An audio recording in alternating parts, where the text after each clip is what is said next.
Saludos, Dios les bendiga hermanos, Dios les bendiga. ¿Cómo están? Hoy vamos a tratar un tema muy interesante. Daniel capítulo 11, el reino del norte y el reino del sur. Antes de la crucifixión, el Salvador había predicho a sus discípulos que iba a ser muerto y que resucitaría del sepulcro. Y hubo ángeles presentes para grabar esas palabras en las mentes y en los corazones de los discípulos.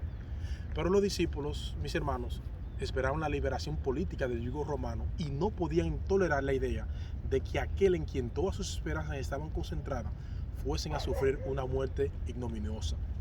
Desterraron de su mente las palabras que necesitaban recordar y cuando llegó el momento de prueba, los encontró sin la debida preparación. La muerte de Jesús destruyó sus esperanzas, igual que muchas personas más.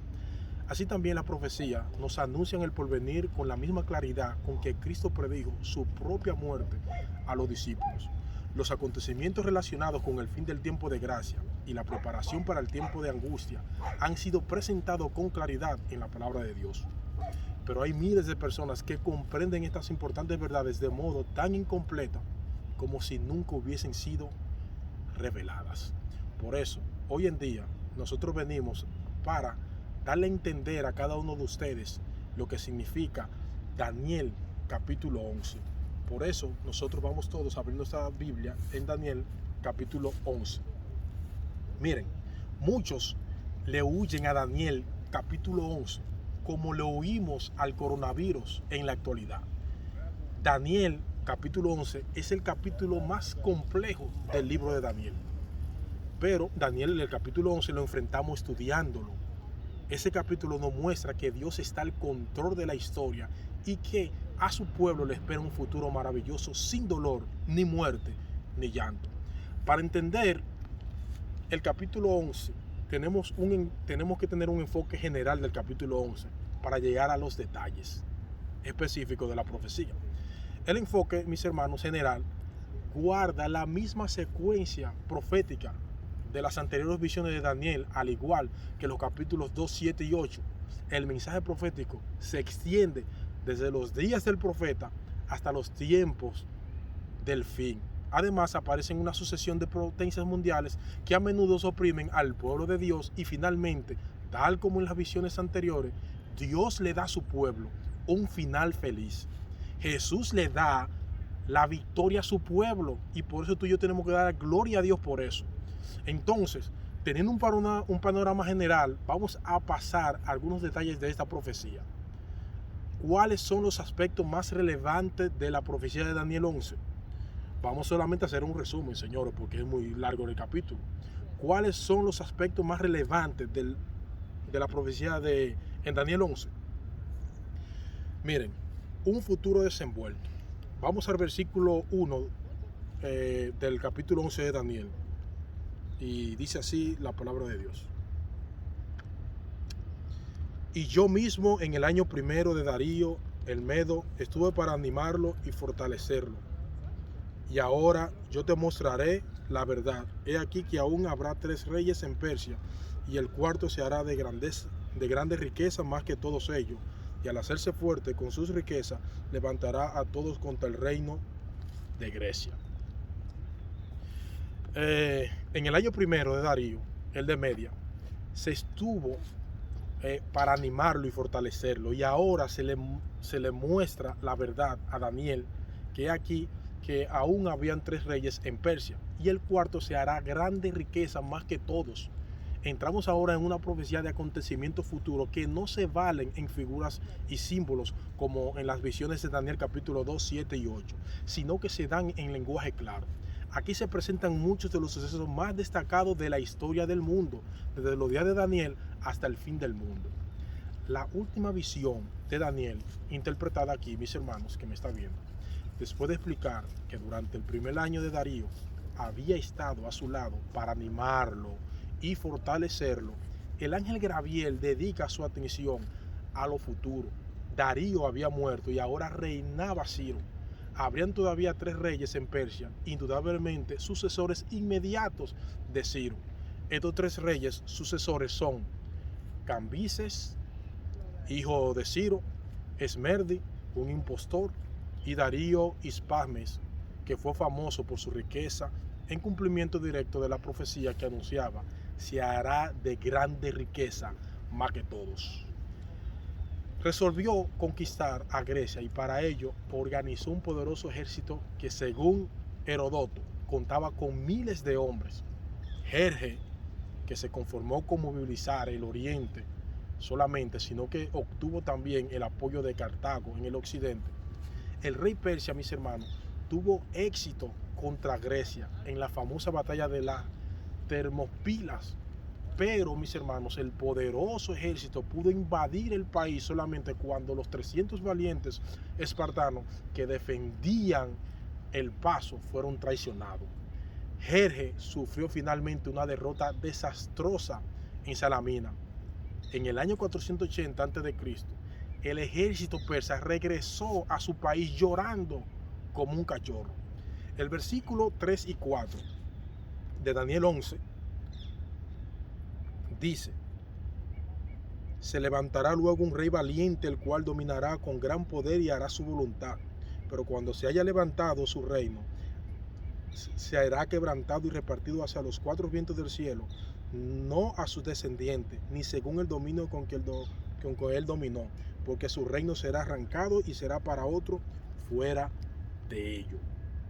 Oigan bien esto: se ha de levantarse luego un rey valiente, el cual se enseñará sobre gran dominio y hará su voluntad. Jerje fue el último rey de Persia, que invadió a Grecia, de modo que la profecía pasa por alto 9 príncipes menores para introducir al rey valiente, Alejandro Magno. Después de derribar el imperio persa, Alejandro llegó a ser señor absoluto de aquel imperio, en la mayor extensión que haya poseído alguna vez cualquiera de los reyes persas. Su dominio abarcaba la mayor parte del mundo habitable, pero agotó sus energías en las orgías y borracheras, y cuando murió en el 323 a.C. Alejandro Magno, sus proyectos vanagloriosos y ambiciosos quedaron eclipsados. Alejandro Magno no dejó heredero. Pocos años después de su muerte, toda su potestad había caído víctima de los celos y la ambición de sus principales generales, que desgarraron el imperio en 4 partes. Estos generales son Casandro, Lisimaco, Seleuco y Ptolomeo. Ptolomeo tuvo Egipto, Libia, Arabia y Palestina. Casandro, Macedonia y Grecia. Lisimaco tuvo a Tracia, Bitinia y algunas de las otras provincias que había más allá de Heliponto. Y el Bósforo y Seleuco, todo el resto del mundo griego de ese entonces. Miren, los libros de historia nos confirman que la palabra de Dios es veraz e infalible. Es así que nosotros podemos verlo. Ahora bien, hay muchos libros de historia que todo lo que yo he dicho está registrado en los libros de historia del mundo, de nuestros países. Ahora bien, el segundo aspecto que nosotros vamos a ver en Daniel 11 es que las profecías sobre Siria y Egipto, el versículo 5 dice: y haráse fuerte el rey de mediodía. Con la muerte de Alejandro quedaron sus 4 generales. Con el tiempo, 2 de ellos desaparecieron. Los sucesores de Casandro fueron pronto vencidos por Lisimaco y su reino, que comprendía Grecia y Macedonia. Lisimaco, a su vez, fue vencido por Seleuco. Macedonia y Grecia fueron anexadas a Siria. Estos hechos preparan el terreno para interpretar el texto que estudiaremos a continuación. Seleuco en Siria y Mesopotamia y Ptolomeo en Egipto, al norte y al sur de Palestina, respectivamente. Las guerras entre el rey del norte y el rey del sur, profetizada en esta parte del capítulo, se refiere a las muchas batallas que involucran a estas 2 dinastías que luchaban entre sí por el control del territorio y afectaban directamente al pueblo de Dios. Daniel capítulo 11, del versículo 5 al 15, nos dice esto. Es como que si 2 pandillas pelearan por el dominio del barrio, y la iglesia está en medio de esa pelea. Siempre la iglesia y el pueblo de Dios siempre ha sido afectado. Entonces, según la profecía, se intentaría unir estas dos dinastías por medio de matrimonios. Acordaron hacer la paz a condición de que Antíoco repudiase a su primera esposa, Laodice, y sus dos hijos, y se casase con Berenice, hija de Ptolomeo. Pero esa alianza duraría poco. Daniel capítulo 11, versículo 6, dice que el conflicto se reanudaría y la lucha seguiría hasta el próximo poder. Ahora bien, ¿cuál es el tercer aspecto que nosotros vemos en el capítulo 11 de Daniel? La Roma pagana y la Roma papal. Mucha atención hasta aquí, mis hermanos, y quien me está viendo. Mucha atención. Hasta este capítulo, hasta esta parte del capítulo, Daniel 11, 5 al 15, el rey del norte tiene una aplicación literal y geográfica. Pero a partir del versículo 16, el rey del norte aparecerá simbolizado con otros actores. El rey del norte, más que una persona, es un título que ostenta distintos personajes a lo largo de la historia. Algo así como una reina de belleza. Miss Universo, por ejemplo. El título de Miss Universo permanece en el tiempo, pero los personajes que ostentan ese título cambian al finalizar cada periodo. Del mismo modo, es en Grandes Ligas. El título de la Serie Mundial permanece durante el tiempo, pero hay diferentes años que ganan diferentes equipos el título de la Serie Mundial. El título permanece en el tiempo, pero los ganan diferentes equipos a través de los tiempos. Entonces, del mismo modo, mis hermanos, el título del Rey del Norte es atribuido en primer lugar a la dinastía Seleucida, luego a la Roma imperial y posteriormente a la Roma papal hasta el tiempo del fin, donde descubriremos quién es el verdadero rey del norte. Pero vamos con los reyes del norte simbólico. Roma imperial. Daniel capítulo 11, versículo 16 al 28, nos aparece que Roma estaba unificada y también aparece una Roma dividida. La Roma dividida del 476 después de Cristo hasta el 538 después de Cristo. Daniel 11, 16, mis hermanos, dice, vamos a leer Daniel 11, 16. Dice aquí, y el que vendrá contra él hará su voluntad y no habrá quien se le pueda enfrentar, y estará en la tierra gloriosa, la cual será consumida en su poder. Esta tierra gloriosa, mis hermanos, es Jerusalén, la capital de la nación judía, que fue dominada absolutamente por la Roma imperial. Algunas pistas adicionales del texto bíblico refuerzan esa apreciación, mis hermanos. Por ejemplo, el cobrador de tributo es César Augusto. Daniel 11:20 recuerda que Jesús nació durante su reinado, mientras María y José viajaron a Belén para el censo. Además, según la profecía, a este gobernante le sucedería un hombre despreciable. Daniel 11:21 lo dice. Entonces, la historia dice que el sucesor de Augusto fue Tiberio, su hijo adoptivo, quien fue una persona excéntrica y vil. Lo más importante, que durante el reinado de Tiberio, mis hermanos y amigos que me estén escuchando, el príncipe del pacto sería destruido. ¿Saben lo que eso significa? Que Cristo iba a ser crucificado. Y eso es una evidencia poderosa que nos da a nosotros a entender, mis hermanos que me están viendo, nos da a nosotros a entender de que Cristo es el centro de las profecías, por lo que todo el centro de la profecía de Daniel 11 gira alrededor de Cristo. Entonces, nosotros debemos confiar en lo que dice la Biblia. Nosotros tenemos que confiar en lo que dice la Biblia en cuanto a lo que sucederá en el futuro. Ahora bien, la Roma papal. A partir del versículo 29 al 45, el título del rey del norte cambia de dueño. El ángel se refiere a un nuevo sistema de poder. Y tal como en las visiones anteriores, mis hermanos, vemos la Roma imperial, pero con diferentes aspectos. Por ejemplo, atacará el pacto santo, que es el plan de salvación, Daniel 11:30. profanará el santuario atacando la obra de Cristo en el santuario celestial, Daniel 11:31. Persigue al pueblo de Dios, Daniel 11:35. Daniel 11:35.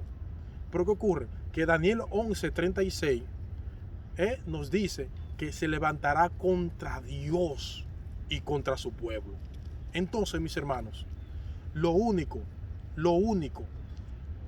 el único pie que a este zapato le sirve es a la Roma papal, mis hermanos. Y en cuarto lugar, el tiempo del fin. En los 6 últimos versículos del capítulo 11, del 40 al 45, se nos habla del tiempo del fin. Para entender mejor los acontecimientos que se describen aquí, vamos a identificar primero a los autores principales de la última parte de esta profecía. El rey del norte, que como explicado, está representado por la Roma papal.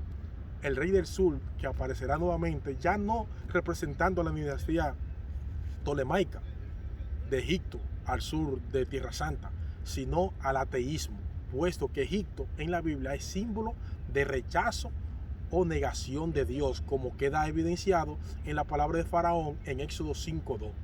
Éxodo 5:2 dice: ¿quién es Jehová para que yo oiga su voz? Yo no conozco a Dios. Y el monte glorioso y santo, esta expresión se refiere a Sión, capital y corazón de Israel. Pero después de la cruz, el pueblo de Dios ya no se define, mis hermanos, por líneas étnicas ni geográficas. Por lo tanto, el monte santo aquí representa al pueblo de Dios aquí en la tierra. Ténganlo bien claro eso, mis hermanos. Ya con los actores podemos armar la película titulada El tiempo del fin.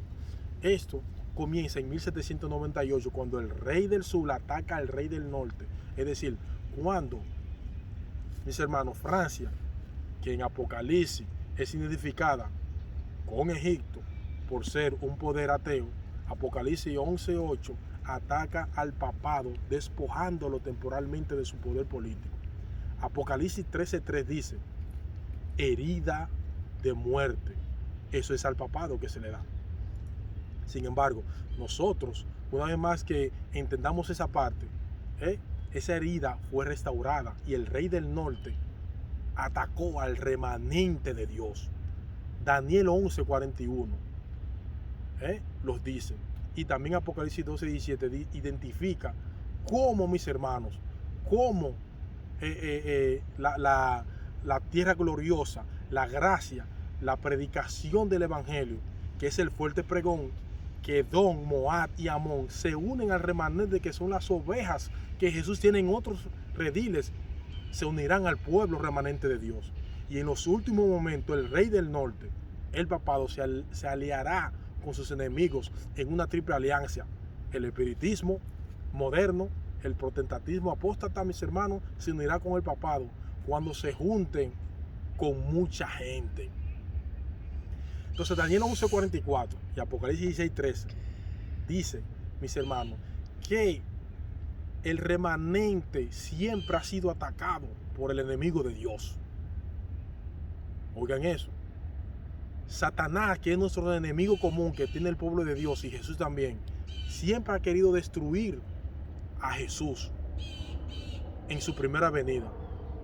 Ha notado que el rey del norte, en sus diferentes facetas, siempre aparece atacando a través de la historia al pueblo de Dios. ¿Se ha preguntado usted por qué lo hace? ¿Por qué realmente atacan siempre al pueblo de Dios? ¿Tienes tú alguna idea por qué lo hacen? Porque el verdadero rey del norte es Cristo Jesús. Salmo 48:2 dice que Sión está a los lados norte, la ciudad del gran rey. Y ese trono del gran rey lo han querido usurpar desde el cielo durante todo el conflicto de los siglos. Cuando Lucifer exclamó en Isaías 14:13 lo siguiente. Isaías capítulo 13. Vamos toda Isaías capítulo 13. Isaías capítulo 14, 13 al 14 dice: Tú que decías en tu corazón, subiré al cielo, en lo alto, junto a las estrellas de Dios, levantaré mi trono, y en el monte del testimonio me presentaré a los lados del norte. Sobre las alturas de las nubes subiré, y seré semejante al Altísimo. Señores, un día los ataques a Dios y a su pueblo terminarán, y el verdadero Rey del norte, que es Cristo Jesús, gloria a Dios, aleluya, vendrá para hacernos reyes y sacerdotes para Dios su Padre. Gloria a Dios, aleluya. Apocalipsis 1:6 dice que tú y yo seremos sacerdotes y reyes para Dios en el reino de los cielos. Que Dios te bendiga y Dios te guarde. Y recuerda siempre que el verdadero Rey del norte no es el papado, ninguno de los generales de Alejandro Magno. El verdadero Rey del norte es Cristo Jesús, que te quiere hacer a ti y a mí reyes y sacerdotes en su reino. Dios te bendiga.